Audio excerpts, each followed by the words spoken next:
Mayong gabi mga boss.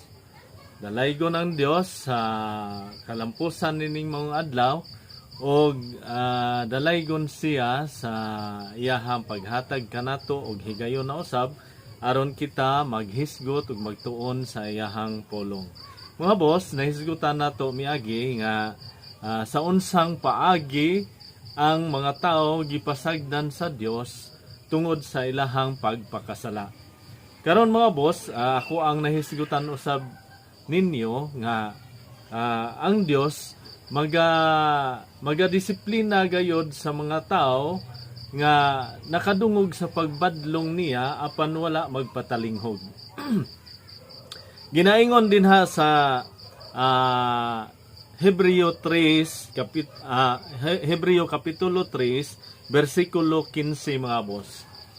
Nagingon ang pulong sa Dios. Sumala sa giingon sa kasulatan, kung makadungog kamo sa tingog sa Dios karong adlaw, ayaw pagahia ang inyong kasing-kasing, sama sa pagsukol sa inyong katigulangan batok sa Dios. So mga boss, mahinungdanon ay nga patalinghugan nato ang mga pagbadlong sa Dios dinhi kanato. Tungod kay kung badlongon kita sa Dios, buot pasabot ana nga siya adunay pagtagad kanato. Dili sulagma nga nakadungog kita sa iyahang pulong mga boss nga mahitungod sa pagpahinumdum kanato nga kita nakasala sumala sa ato ang mga binuhatan nga nasukwahi sa balaang kasulatan mahitungod sa kabubuton sa Dios. So mga boss, aron dili kita makadawat og pagpanton or pagdisiplina or pagkastigo gikan sa Dios, kinahanglan nga magpatalinghog kita sa iyahang pulong. So mga boss, akong basahon dinha sa Hebreo gihapon mga boss, kapitulo 12, mahitungod ang sa pagdisiplina sa Dios sa mga katawhan nga iyang giila nga iyaha. Isip paghatag kanato og kadasig nga bisan pa man na aduna kitay gisagubang mga pagdisiplina sa Dios, dili day gihapon kita magpakawala sa paglaom, hilabi na kung makadungog kita sa pagbadlong sa pulong sa Dios. So, ako ang basahon din ha sa kapitulo 12 sa Hebreo mga boss. Akong sugdan og pagbasa sa verse 1 hangtod sa 11 lang ni mga boss. Sundi lang ko ninyo mga boss aron kamo makabaton og kahibalo mahitungod sa mga pagpanton sa Dios. So, ang pulong sa Dios nagaingon diha sa kapitulo 12 sa Hebreo. Busa kay gilibutan man kita ni ining dakong pundok sa mga saksi, isalikway ta ang tanan nga nakababag kanato ug ang sala nga naghawid kanato pag-ayo. Daganon ta nga matinud-anon ang lumba nga atong gisalmutan.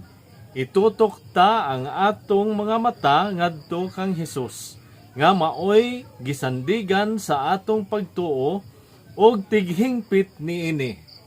Wala siya musibog bisan pa sa iyang pag-antos sa krus og wala niya igsapayan ang kaulaw sa pagpakamatay didto sa krus tungod sa kalipay nga madawat niya. Og naglingkod siya sa tuo sa trono sa Dios. Palandunga kung unsa ang iyang giantos o giunsa niya sa pagpailob taliwala sa labihang pagsupil sa mga makasasala aron dili kamo maluya o mabugnaw. Sa inyong pagpakigbisog batok sa sala, wala pagayod kamo makig-away hangtod sa kamatayon. Nalimot ba kamo sa makapadasig nga mga pulong nga gisulti sa Dios kaninyo, ingon nga iyang mga anak? Anak, isipa nga mahinungdanon ang pagdisiplina sa Ginoo kanimo, ug ayaw kaluya kun badlungon kaniya. kay disiplinahon sa Dios ang tanan nga iyang gihigugma, og kastiguhon ang tanan niyang anak nga iyang giila. Lahotay sa inyong giantos ingon nga pagdisiplina kaninyo. Ang pagdisiplina kaninyo nagpaila nga giisip kamo sa Dios nga iyang mga anak. Kay may anak bagod nga dili disiplinahon sa iyang amahan. Kung dili kamo kastiguhon sama sa gihimo sa Dios sa tanan niyang mga anak, dili kamo tinuod nga mga anak niya, kundili mga anak sa gawas. Ang atong mga tawhanong amahan nagkastigo kanato og gitahod ta sila. Dili ba mas labi pang dawato nato ang pagkastigo sa atong espirituhanong amahan aron makabaton kitag kinabuhi? Kay gidisiplina kita sa atong mga tawhanong amahan sulod sa mubong panahon lamang, sumala sa ilang gihuna-huna nga angay buhaton. Apan ang Dios nagdisiplina kanato alang sa atong kaugalingong kaayuhan aron makaambit kita sa iyang pagkabalaan. Walay kastigo nga dili sakit ug dili gayud kini makalipay. Apan sa kaulahian kadtong nakadawat sa maong pagpanton, makaani sa kinabuhing matarong o malinaon. Mga boss, dalaygon ang Dios sa iyahang mga pulong nga iyahang gipaambit kanato. Salamat sa mensahe nga iyahang gipaabot kanato nga sa panahon di ay nga siya nagbadlong kanato o kung kita dili ta maminaw dayon, siya adunay mga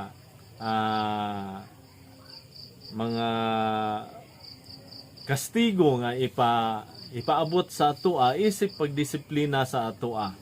So dili day ta angay nga maguol o masuko o masubo kung badlungon ta o kung makaangkon kitag pagkastigo gikan sa Dios tungod kay siya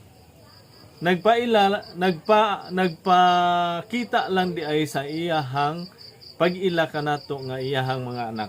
Kay sama sa mga tawhanon natong amahan mga boss, kung kita badlungon, kung dili kita mo patuo, bisan kapila na kita badlunga, natural ang usa ka amahan mo kastigo gyud sa iyahang anak isip pagdisiplina kaniya. So mga boss, kung gitahod nato ang atong tawhanong mga amahan sa ilang pagdisiplina kanato, labaw pa natong tahuron ang pagdisiplina sa Dios kanato. So mga boss, I hope nga makatabang ninyo kining ako ang i-share kaninyo karon. Kung aduna mo'y mga pangutana or mga additional thoughts mga boss, pwede ra open ra ang comment section nga mo comment mo aron sab kung naay kinahanglan nato nga tubagon nga mga pangutana ninyo, matubag usab nato atong paninguhaon nga ato ang matubag pinaagi sa pulong sa Dios.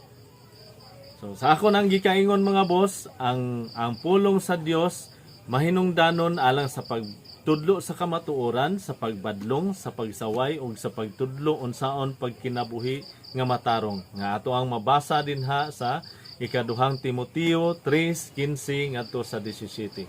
Amping kanunay mga boss ug dalaygon ang Dios sa iyang tanang mga buhat. Amping mo kanunay. Salamat sa Ginoo.